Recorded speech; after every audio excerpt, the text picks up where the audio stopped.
Hey everyone, welcome back to Eat the Cake Anime. I am your host, as always, Jay Renee. And I'm her loving husband and sidekick, Ron. Okay, y'all, we're gonna get right into it. This is Leading Ladies Month, and when I tell you that producer Ron and I have been going back and forth, where are our black, strong, female leading lady characters? Far and few between. Yes. Now listen, you guys, we know that anime is Japanese animation primarily for Japanese audiences, and it has evolved over time to include kind of a wide range. Now, I know producer Ron, you have a thing, because we've talked at Eat the Cake Anime. We've been doing this, you guys, for about a year and a half, almost a year and a half strong. So you have talked before about how Japanese artists and illustrators, how they try to make things kind of neutral. Mm-hmm. Can you talk a little bit about that? Because I have a little issue with that when it comes to the women. Well, in respects to a lot of animation, they tend to make the characters white, and they're not intentionally making them white.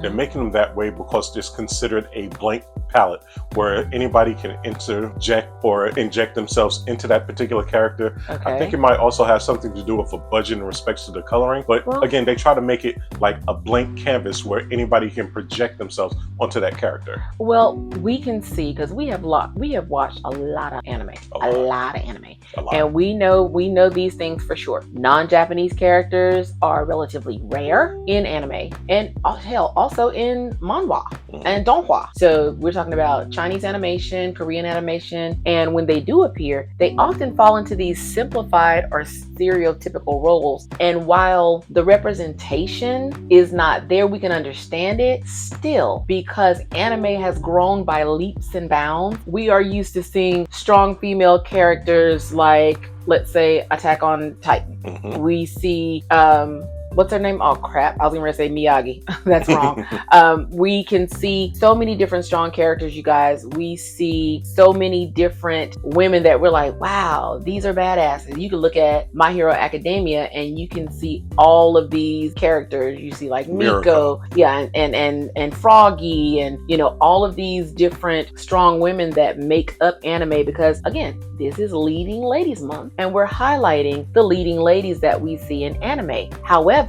when we talk about movies or animation with strong black female animation characters, it's not there. Now, when black characters are included, it's a lot of times they're portrayed through this lens of stereotypes. There you go. Yeah, with these visual cliches such as the lip, like the exaggerated lip, and the hair. Or the attitude. Oh my God, some of the things that we see in these things, and y'all, they're very prominent. You can look at, I want to say, is it Sam and Cannon Busters? You can see how they do certain things, like you talk about the attitude. One of the ones that I want to talk about, you guys, we look for powerful female characters. There was one in this horrible anime called Basquatch. Now the anime is called Basquatch. Like, okay, just put it like this: it's a combination of basketball and Sasquatch. Bigfoot creatures playing basketball. Now, to give you what this character actually looks like, for those of us who are around back in the day when there was the Adult Swim Cartoon Network,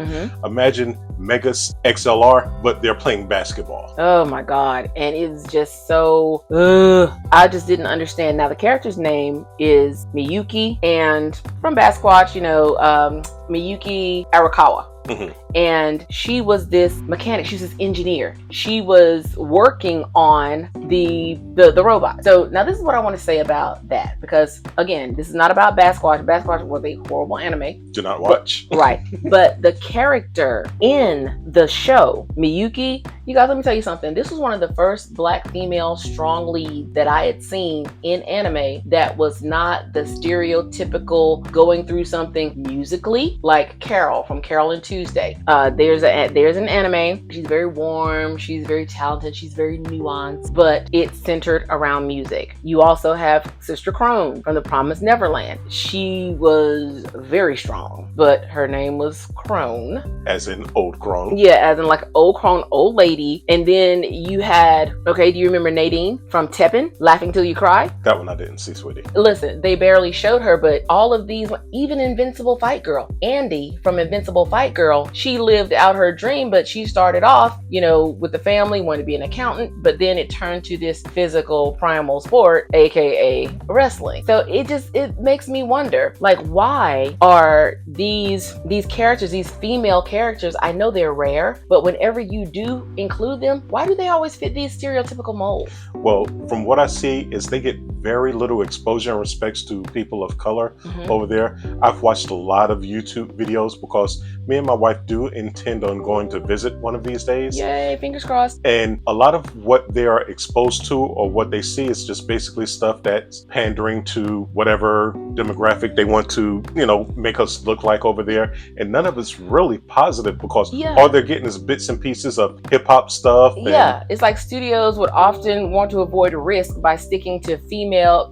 familiar female archetype, like the strong, complex black female lead, especially in the stories that are not centered on race. It's still seen as a gamble because they don't know where to go with those characters. But then you turn around and you have these other characters. The first one that came to mind that was a strong female character that you really didn't see, that didn't last long, was Canary in Hunter x Hunter. Now, Canary, I love Canary's character, not even strictly because she was black, because she was actually a badass character. Yeah, but they didn't have her on there for long. And when you look at Miyuki Ayakawa, she was the resident mechanic, but she was good and she cared about the team's success, but she cared about the main character, Dan, specifically. But they really didn't focus on that because, again, it wasn't about this particular, character endless. I understand, representing us. We are Gen Xers. We are African American. We've been watching this stuff since the 80s. We've been reading manga since the 80s. And we know that this doesn't always translate into respectful character representation when we watch. Go back to Attack on Titan. In the later episodes when things were going on, there was this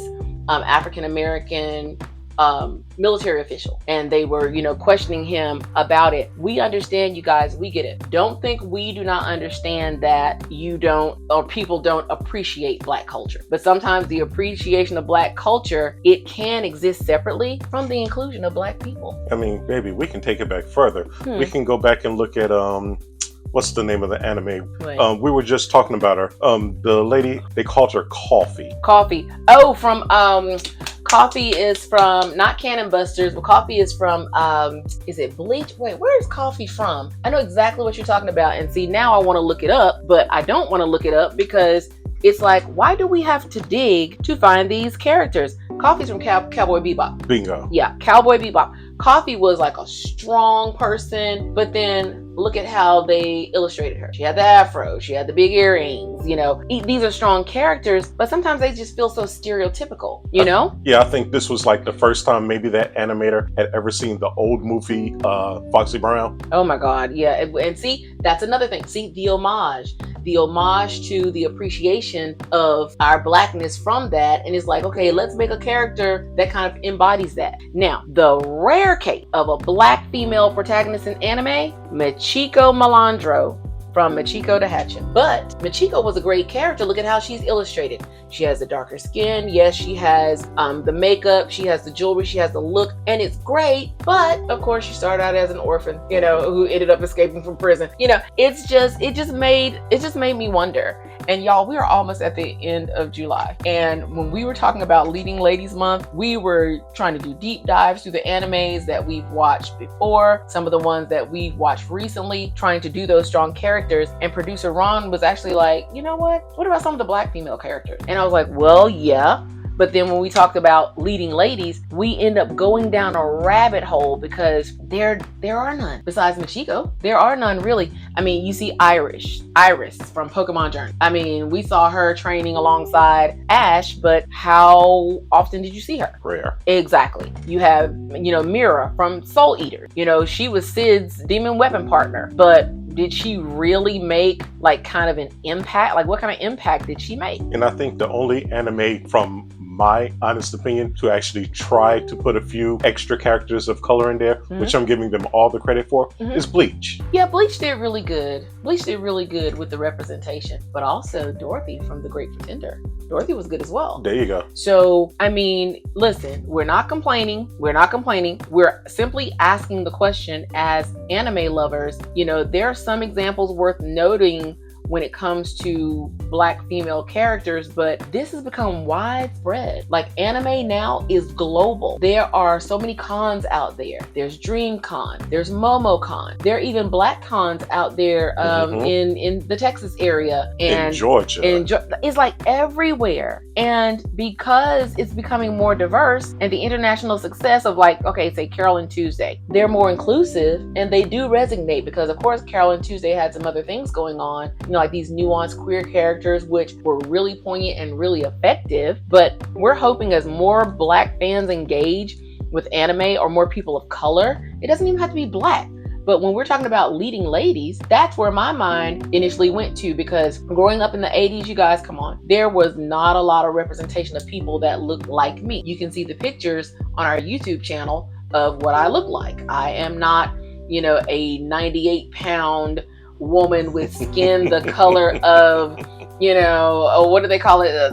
What do they call it? Skin the color of like light mocha and, you know, all of this stuff. Nah. We are clearly descendants. Yes, we Black folks. Yeah, we are Black people. We are Black folks. I mean, with, you know, with the hair, with the, you know, just everything. And growing up, it was so hard trying to find someone that looked like me. Even in my teenage years, y'all, in the 90s. Perfect example, there was this, the daytime soap, The Young and the Restless.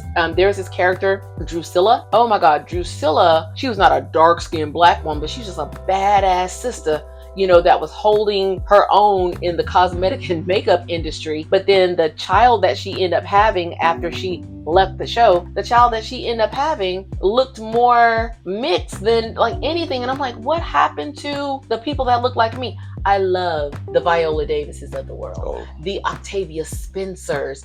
These are women that remind me of women in my family. And then to see them on the big and small screen, it makes such a difference. So moving forward, I'm just hoping that the representation of strong Black female characters being featured in anime, I hope it'll improve. Do you think it may happen sooner rather than later? Look, I pray it happens.